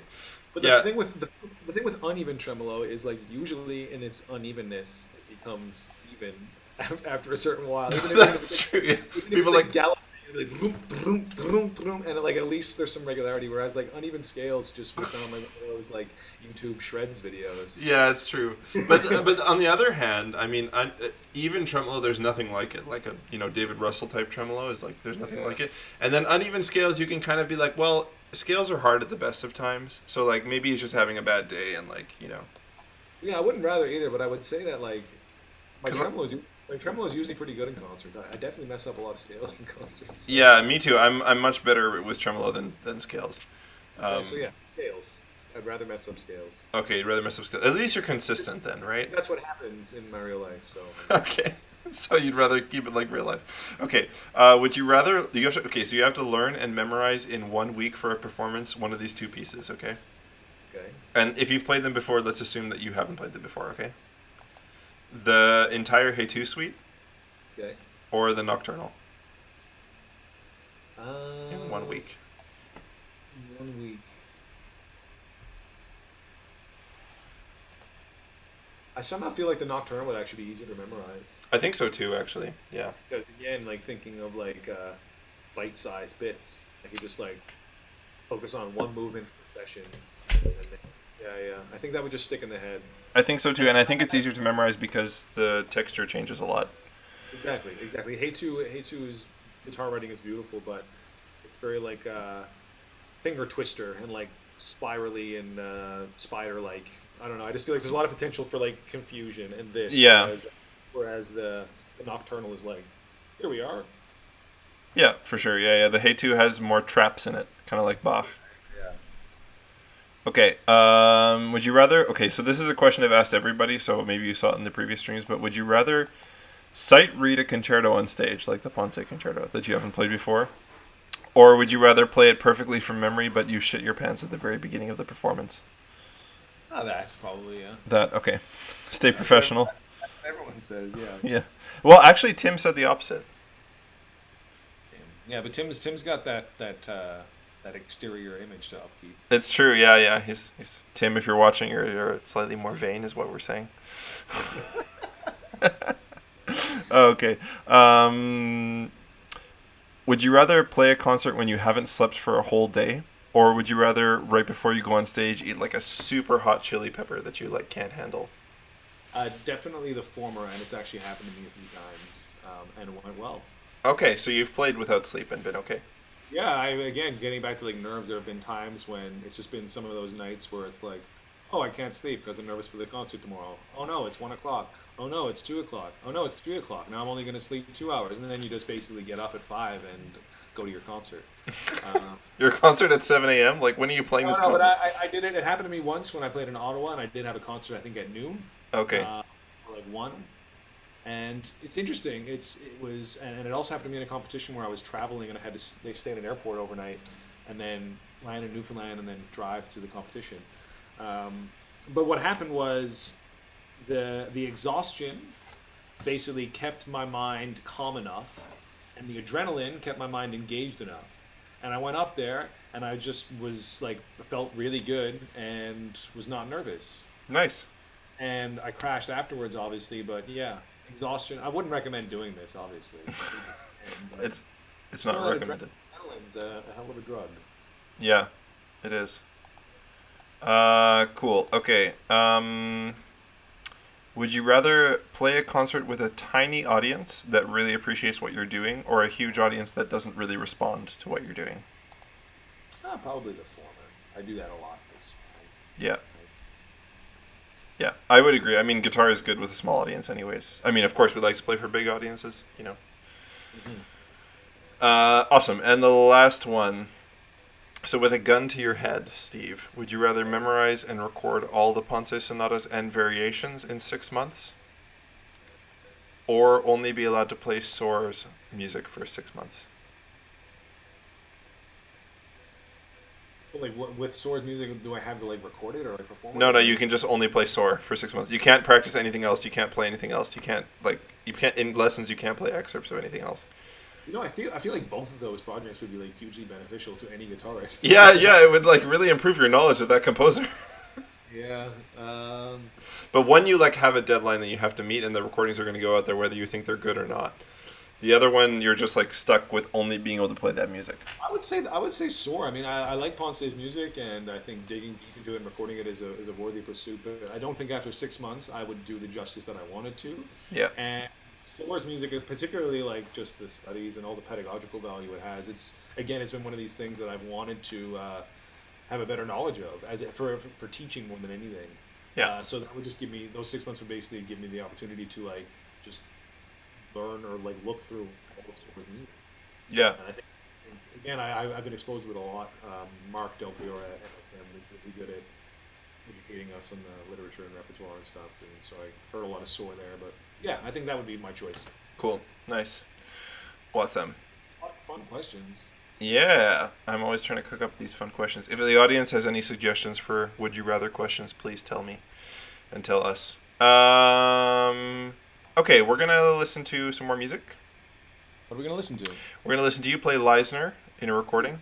So you studied with David Leisner, right? Actually, can you just give a quick description of your time with him? Maybe also the piece he wrote for you. Sure. My teacher in Newfoundland pushed me to study in New York. I listened to her. I went. I chose David. It was amazing. It was great for me musically, technically, spiritually. Really taught me how to relax. Any of the guitar nerds watching know David is a guru when it comes to injury prevention, injury rehabilitation, body mapping, etc. I wrote a little interview with him in Soundboard magazine. It was published not this current issue, but the previous one, where he talks a lot about it. And I still, even today, I feel that I still am dealing with some areas of tension. I think it's something all instrumentalists and guitarists struggle with. But that said, his principles really, really had a huge, huge impact on me and my teaching and my playing. And yeah, I graduated in 2012. We've remained in touch since. He's come to Montreal a few times to play and to teach at Mcgill. I played for the society here, and I went back in New York and played for the society there last year, and premiered his piece there. So yeah, we've remained in touch, and he was kind enough to write this piece for me in 2018. David is a fantastic teacher and performer, but he's also, some people know this, not everybody knows, he's also a great composer and takes time each year to write a new piece, usually in the summer. This was actually interesting. Some people ask me or ask how a performer can like keep up composition in their life. I think David's a good model in that it's hard to do it when you're practicing and managing, teaching all throughout the week to find energy to compose maybe at night. So what David does is in the summer when he's away from teaching and maybe concerts, he puts the guitar away for a period of time and is 100% a composer. So that's again a little side channel. Anyhow, he wrote this piece, 4 movements called Empty Mind, Open Heart. 4 movements are each sort of paired with a quote from the Tao, the Tao, the philosophical text. Yeah. And so this movement that we're going to show is quite bombastic and aggressive, but the rest of the piece, which is about 15 minutes, is extremely sparse, extremely intimate, minimalist, sort of slowly evolving textures. The first movement, he actually has me synchronize sort of little cells of notes with my breathing, which should be done very slow in an almost meditative way. So it's a very interesting, again, performance experience for myself and for the audience. You really hear sort of these little swells of notes breathe, and if you see me, you actually see me sort of almost breathe them out. And I'm not going to demonstrate that today. I want to wait till this piece is like properly captured before I show it to everybody. Yeah, but this is the faster This movement. is the third movement, which is sort of the short, maybe like the scherzo-like movement, but the other 3 are... Cool. And then you're going to play something by Thomas Addis, right? Yeah, I'll play something. I'll talk about that after. Okay. So we'll play the Leisner and then... All right, so David Leisner.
Whoa.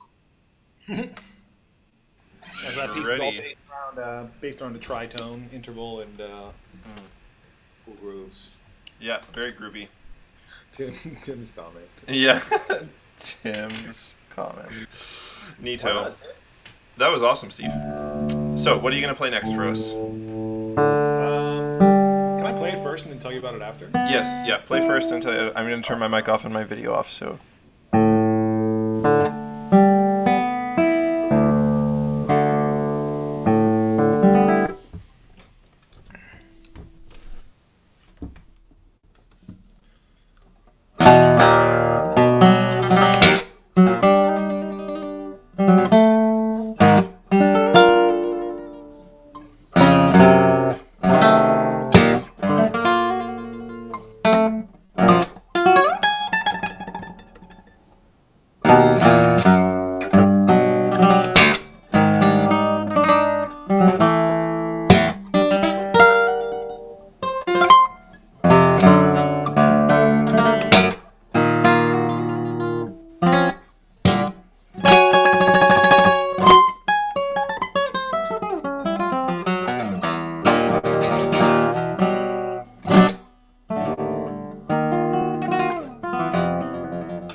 Whoa.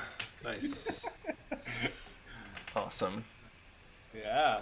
Super. Was it loud? It was loud. Tim is saying during the live snare, can't tell if the feedback is unintentional or it's just a delay pedal because contemporary music, either way, killer playing. Did you have your audio still on? Probably. Okay. Well. Oh well. Sorry, Tim. Sorry. But that was awesome. So this piece is by Thomas Addis. Yes. Okay. Who is this composer? Okay, so this composer, he is a big deal, I think, in contemporary music. He's a British composer. Lots of big orchestras and operas, opera houses around Europe have played his pieces. Anyhow, from what I can tell, he's pretty widely celebrated as far as new composers, young composers go today. So there's an opera called The Exterminating Angel that there was sort of these joint premieres around the world a few years ago. I think it was 2017. One was at the Met in New York, Opera House in Copenhagen, and two other ones, I'm not sure where, but there was basically like 4 premieres of this opera. In this opera, there is guitar featured, and that piece is part of an interlude, which there's actually a part written, that part is played. There's a singer who sings over part of what I just played, as well as an on patino, you know that instrument. I don't know if I'm pronouncing it right. Yeah, sorry, my cat's just trying to climb the curtain behind me. So. Anyhow, so it's actually part of an opera, and there are other instruments. But the guitarist from Copenhagen, Jesper Stuyvesant, I don't know how to pronounce his name, the friend, colleague, fantastic player, sort of released a video of him playing the interlude, and said that eventually Thomas was going to publish to be as a solo guitar piece. It's not out yet, but I managed to get my hands on the opera score, and I just sort of picked out the guitar part. Nice. But as far as I know, it's going to be released as sort of a guitar solo by, again, this sort of guy who's a pretty big deal. That's awesome. But yeah, it's very tough. Again, it's sort of a work in progress. I just sort of wanted to try it, and I had to deduce it from like a tiny little cell phone picture of like an opera score. Yeah, it sounds really cool. Those like higher than the, like over the sound hole glissandos are pretty wild. Yeah. Well, he wrote some pitches that just like aren't possible. So I'm like, if I go up there, it's sort of that pitch. It just doesn't sustain. Yeah. There's pitches up there. Yeah, there's pitches for sure. Awesome. Super cool. So where do you think that I'm asking a lot of people on this stream where they think classical guitar is headed, because I have the feeling that as an instrument we don't think maybe as much as we could about the future. Although I know compared to some instruments we're more forward thinking than we could be. But yeah, what do you think about where classical guitar is headed? What is the future of classical guitar?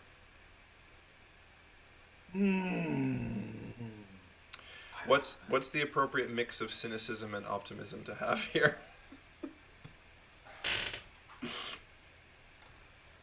Yeah, because I guess as young players like you and I who are teaching and performing, I guess we have sort of 2 concerns. We want to know where we're going as far as opportunities we have to present our artistic work, and we want to know where the sort of classical guitar world is going, so that we'll continue to have students.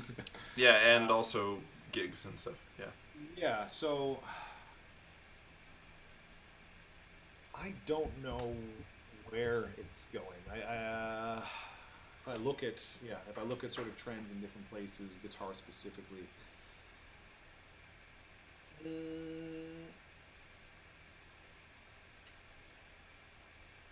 Because don't want to again be pessimistic, but I definitely think I've definitely noticed a shortage in students, at least in North America, in recent years, in Canadian schools and American schools. So I find a way to young people playing, whether it's guitar, just music, serious musical instruments. I mean, I think, yeah, I know what you mean. I think there is probably a shortage of people who want to at least do it at the university level. I don't know. I don't know if that means overall. I wonder if the guitar is becoming less popular as a sort of ubiquitous instrument to learn. You know. Well, okay. So on that note, actually, um, yeah, I need more data because things are conflicting elsewhere. Because I say that about like North American numbers, but then like I have I have heard of people who have sort of maybe done things in China in recent years, and Yeah. I have a Chinese student here, and his father is still in China, and his father teaches guitar for a living, but he teaches mostly beginners, and his father is basically telling me that him and he knows people all over the country, just that in the past decade, I mean, you know, there's just it's the most popular instrument there. He said the level always isn't super high in all these students, but like the enthusiasm and the appreciation for the interest is there. Which is more important than the level in a lot of cases. Yeah. So numbers, at least maybe in China and other parts of Asia, seem to be growing up or going up as far as the guitar goes. But yeah, as far as the world, the guitar world that you and I know and where it's going, like I'm not sure where it needs to go, but I kind of I like the competition world and the little bubble, the fact that it's so small and that we've managed to meet so many people through this, and I think that is also represented, especially in these times, by things like this and by things what like ex Equal artists are doing on Instagram. I don't know if you Yeah. Shout follow. out to Phil and Evan and Hannah and all that. Yeah, yeah. I just think there's a great like online sort of connected community that's in the guitar world. Um, but again, to me, it seems, which I like about it to some extent, but a lot of it just seems so guitar centric, which is great. I love Yeah. it, but how is it going to help us get outside of that? The great So irony of this stream is that I have the stream and it's mostly guitarists watching it, but then I'm also always talking about how I think the guitar needs to expand beyond the guitar world. So exactly. So I think yeah, it's up to us to do that, and I don't think that we need to necessarily change this sort of thing that we're doing. I think we're lucky to have this. I think other instruments talk about that. They talk about how much fun we seem to have when we go to guitar festivals. They're like, oh, when I go to a violin festival or a piano competition, it's just like hell. Everyone hates each other. yeah, yeah. We're wonderful friends. So I think we're lucky to have that, but we don't want to rely solely on that. Yeah, And I don't think it's a matter of changing this format. I think we want to keep this and keep doing what we're going strong. We just got to do other stuff too, maybe. yeah, Uh, I have the impression that the future of classical guitar is not in. I think it's always going to remain, at least for the foreseeable future, at least in the Western world. I don't speak about places that I don't know, but in North America and Europe, from what I've seen, it's not going to. It's always going to be to some extent a grassroots thing. I think that's always true, and I think the future of it is in people reaching out within their own communities and creating stuff, and in that way creating opportunities for one another. And I think that's the harsh reality that a lot of people don't necessarily want to realize. And it's not really so harsh when you think about it, but is that we have to be always bringing what we do in the guitar world to our own communities, and thereby creating opportunities for one another. Like, for example, what Emma's done in Hamilton, Yep. which is a city which before didn't have so much of a guitar thing going on, and she's built something incredible. And she goes and performs all over the world too, but she's contributed that, and you and I have both played there, and many other people we know, and so I think it's in those kind of things where we need to move forward, but that's unfortunately that's something that takes a lot of sweat and time. Yeah, I think about how it's done, and like I don't know. To go back to like your earlier question too, it's like sometimes I wonder if like the phrase classical guitar hurts. Yeah. Because it's not the Hamilton Classical Guitar Society; it's Guitar Hamilton. Yeah. So that's how a lot of other people in the city who maybe just think, well, yeah, guitar's cool. I'll check this out, and they see the quality of the concerts, and they keep going back.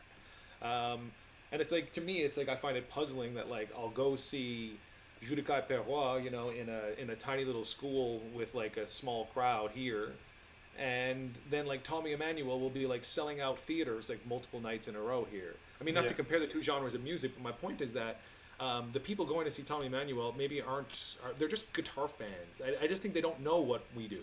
Yeah. I feel like if they like that stuff, they'd also like what we do. Yeah. There's a lot of like, I guess, guitar nerds out there that are more into whatever blues, fingerstyle, and that's cool too. I just think I wish we weren't so separate sometimes. As you can Yeah. see, I got my electric guitars here, my other stuff. I just play guitar. I don't tell people I'm a classical guitarist. I tell people I'm a guitarist. Yeah, and I try to do that. I mean, because I think the reality for many of us is that we're teaching students who aren't just playing classical, right? So in my case, I try to approach with all my students who are not playing exclusively classical guitar. When they ask me about it, or when I bring them rep that I think might help them that is classical, just to approach it from a perspective of like, you're a guitar player, this will help you in this way, this music is enjoyable for this reason, and also take the same mentality that I do that music with to the Jimi Hendrix we're working on or whatever I'm teaching them, and I don't think that the separation between those things is so useful for us in the long run. I don't know. Mm-hmm. Yeah. Okay. Agreed. Well, let's move on because we are going on in time here. Do you have any musicians you want to mention that you admire or that inspire you? They don't have to be guitarists, but just people.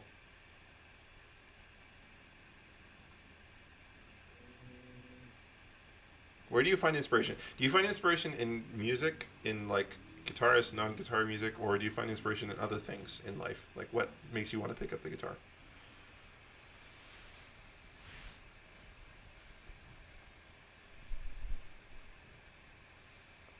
Yeah, other things in life, and it's kind of a very abstract thing, not necessarily a physical thing, but like I guess I'm perceptive to like feelings and moods and vibes that are created by like whether it's the lighting of the room I'm in, the weather, the situation of the day, all these things affect sort of coming together. Yeah, and to me, I guess when I am perceptive to whatever that environment that I'm describing is, I can often in my head like I guess hear a type of music that pairs with that well, if that makes sense. Yeah. Like a certain sort of atmospheres might evoke more aggressive music in me, or certain just again moods might something a little more dark, a little peaceful, and yeah, I'm often I guess absorbing my day-to-day life and trying to find what music that I could play or listen to sort of fits with that. And when, because yeah, to me, this sounds like a stupid sort of like hippie thing to say, but like to me, when just I don't know, when the music and the lighting and the room and your mood and the weather all sort of mesh together. That's when like I feel life is beautiful and bright. Right. Yeah. When all the factors come together. Yeah. And, I mean, I would definitely say that like I do listen to guitar music, but I listen to a lot of non-guitar music as well, which is where I get ideas, and then if I want to play around with those ideas, I'll pick up the guitar because that's my vehicle. Right. Yeah. Makes sense. Yeah. I mean, that's the idea of the numinous, right? The music, architecture, landscape, love, all those things combine into like what makes life worth living, actually. Awesome. Cool. Well, on that super deep note, let's play let's do the lightning round really quick. Lightning round, and then we'll have you play one last time, and then we'll wrap up here. What's lightning round? Lightning round is like I give you this or this, and you have to answer right away. Oh, okay. Yeah, like not much thinking. Okay, you ready? Okay. Okay, lightning round. Cats or dogs? Cats. Yes. Good boy, Steve. Restoration of the composer's intention or personal interpretation? Restoration of the composer's intention. Okay. Yeah, I guess it's hard to pick between those. Bream or Segovia? Bream. Honey or agave? What's the second one? Agave? Never heard that word. It's like another kind of sweetener. Anyways, Amsterdam or Glasgow? Never been to Glasgow, so let's go Amsterdam. Oh, that was a question for Tim. Say. Sorry. Oh, by the way, do you play video games? Because if you don't, some of these aren't worth doing. I mean, I'm like trying to play now because it's like Corona. Right, exactly. Yeah, I'm finally playing Zelda again after like years because I have time. Yeah, I'll be digging into some Final Fantasy after this. Nice. Which Final Fantasy? I think it's 13. I actually I'd never really played any of them before. I just have I bought like an Xbox bundle with a bunch of games and discovered I had it the other day. Final Fantasy 13 is pretty good. Okay, Liszt or Chopin? Chopin. Free stroke or rest stroke? Both, but free stroke if I had to choose. Okay. Well, yeah, you have to. That's the point of this. You have to choose. Breakfast or dinner? Breakfast. Ah, you're the first one to say breakfast. Carbon or nylon? Carbon, baby. Carbon, baby. Team Edward or Team Jacob? What? It's from Twilight. Never mind. Okay, we're moving on. Edward, because what's Vampires? his name? Yeah, well, just because what's his name has like earned my respect as like a sweet actor recently. Oh yeah, yeah. What is his name? Yeah, whatever. Okay. South Park or The Simpsons? South Park. Good. Me too. Bogdanovich or Brower? Brower. Yeah. Yeah, I like both. Though. Yeah. Lady Gaga or Katy Perry? Lady Gaga. Yeah. Steve, you have good taste. Double top, lattice, or traditional single top? Lattice? I don't know. I don't know. Daddario or Savarez? What were they again? Daddario or Savarez? Savarez overall. I like both. Okay. I think I have like a traditional top and a double top. I have those two guitars, but I said lattice. That's really funny. I love my Okay. guitars, I swear. Sorry, Bruno. Oh, by the way, Daniel Metizade is waving in the chat. Hi, Daniel. Daniel. And so is Christian Del Cantero. Hey, Christian. Oh my god, 157 comments, and am I going to be able to read all these afterwards? You're going to have to and respond to every single one, or your fans will be disappointed in you. Okay, vanilla or chocolate? Chocolate. Solo or chamber? Chamber. Okay. Just because you're playing. Okay, whatever. That was a tough one. Yeah, mammals or reptiles? Ooh, mammals, but I do love me some lizards. Yeah. Me and Jessica, there's a window in our apartment where there's like sun coming in during the afternoon at like 1 or 2 in the afternoon. We always like, if we nap there, we call it lizard time. Nice. Yeah. Got to get some lizard time in. Okay. Concert or masterclass? Concert. Okay. Contemporary or classical romantic repertoire? Contemporary. Yeah. A big question for Steve there. Campanella or regular scales? I mean, Campanella. I prefer. Yeah. It depends on context. It's kind of like free stroke, rest stroke, but. But I think you're the first one to say Campanella, and I agree with you. I just love. Campanella plus scales. Yeah, I just love cross string scales so much. Sweet or salty? Sweet for sure. Tremolo or scales? Tremolo. Horowitz or Rubinstein? Horowitz. Thibaut Garcia or Andrea De Vitis? Thibaut Garcia. Both, Okay. both champs though. Yeah. Muffins or brownies? Brownies. Baroque or Renaissance repertoire? And Baroque. Marchandila or Zoran Dukic? Marchandia. And the most important one, cedar or spruce? Spruce. Spruce, baby. I play cedar, so.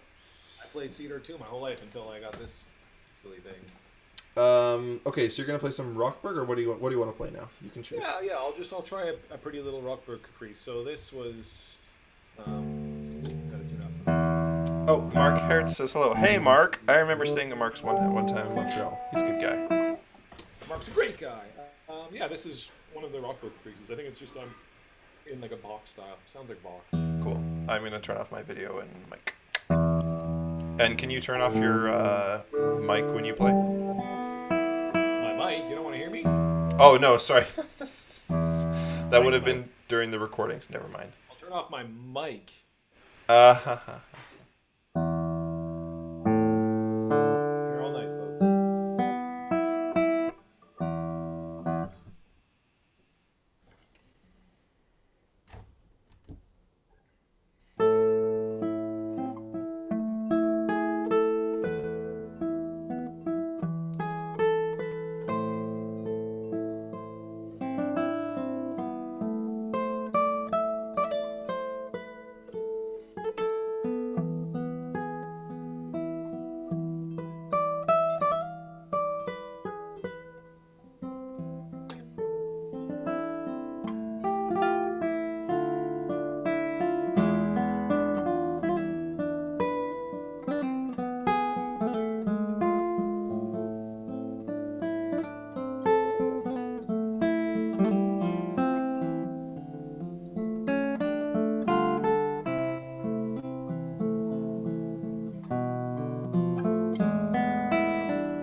Very nice.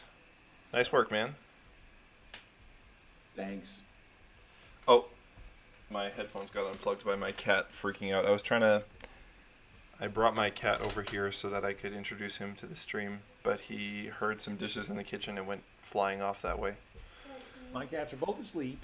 Yeah, well, it's almost dinner time for our kitties, so every time you move in the kitchen, they freak out and go that way. Oh, here we go. Loki. This is Loki, everybody. Say hello, Loki. He's like, I want food. He wants his food. Okay, Loki. Yeah, nice. So, how many races are there by Rochberg? 51. 51. Wow. That's quite a number. Yep. Yeah, that one's pretty, right? Yeah, That's super pretty. Yeah, nice. Awesome. Well, I think we're more or less at the end here. Is there anything else you want to... Any final questions from people? Everyone in the chat? So, but I can only see like 4 comments at a time. How do I see all 161 later? Will they show up after? If you click on the live video, then it shows them showing up live. Oh, it probably has most relevant selected or something, or top comments. You have to change it to all comments. I'll figure that out after. Yeah, you'll figure it out after. But if anyone has any final questions, let us know now. Is there anything you want to plug, Steve? Anything I want to plug? Oh my god, there's so little going on these days. Yeah. Well, you've got the new album with Adam, which is really amazing. Everyone should listen to that. There's like that. Yeah. I didn't talk too much about my project with Adam, but that's certainly a big focus for the past few years, and I'm very proud of that album and that rep and the. It's incredible, man. It's so good. Stuff that we have cooking. Yeah, I think the music's really great. No, but your playing is great. I mean. Yeah. We work very hard, and we're very happy with it. And yeah, stay tuned. I hope to have some new videos out and stuff this summer of solo stuff. I'm really excited about these Andre Villeneuve pieces that I mentioned earlier. I think they're going to be really nice. I want to do. He's written so much for me now. I can almost do a whole album of his works. Nice. So I'm trying to envision something of that, and I'm also trying to think of the right way to do that. Speaking of finding inspiration elsewhere, because the pieces that he wrote were very influenced by an Italian filmmaker, Visconti. Because we are talking about cinema a lot, and anyhow, I want to put this album out. I think I want to have like a really nice image that suits the music really well. I want to put it out on vinyl only. I don't know. I just have an idea for this really uniquely packaged album of new slow music. Awesome. Yeah. So stay tuned for that, even though it's definitely not anywhere near coming out, but okay. Cool. And yeah, follow Adam and I. Adam and I have a Facebook page now as well. Yep. So we have more projects coming towards another album, French music.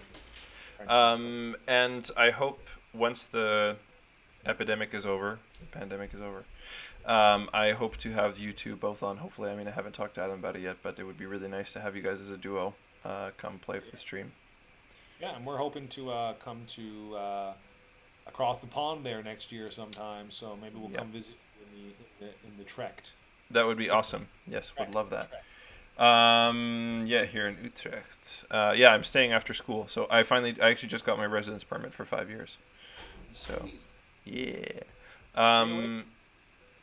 By the way, everybody, thanks for watching the stream. We really appreciate it. And stay tuned next week on Tuesday. I have Sandro Rodrigues, who's an excellent Portuguese guitarist who just released a whole new album of Telemann transcriptions that were recently rediscovered for viola da gamba. So he's going to be here on Tuesday, and then on Friday I have Sergio Hernandez from all the way from streaming in from Milwaukee. So stay tuned for Sandro and Sergio next week, and thanks for joining us. I'm just going to stop the stream here. Thanks, everybody. Thanks, Mike. No worries. All right, we're not